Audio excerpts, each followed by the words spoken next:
বিসমিল্লাহির রহমানির রহিম। ইসলামিক দল 12টা আছে।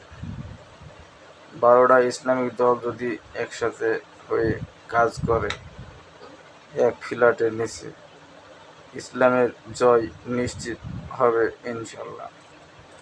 ইসলাম মানুষকে শান্তির আহ্বান জানায়। ইসলাম ধর্ম হলো শান্তির। আল্লাহর আইন চলবে দেশে, আল্লাহর কোরআনের আইন চলবে।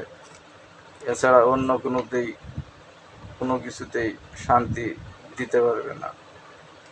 আল্লাহর কোরআনে যদি শান্তি দিতে পারে, আল্লাহর আইন চললে যদি দেশ ভালো থাকে, তাহলে এত মতামত কেন?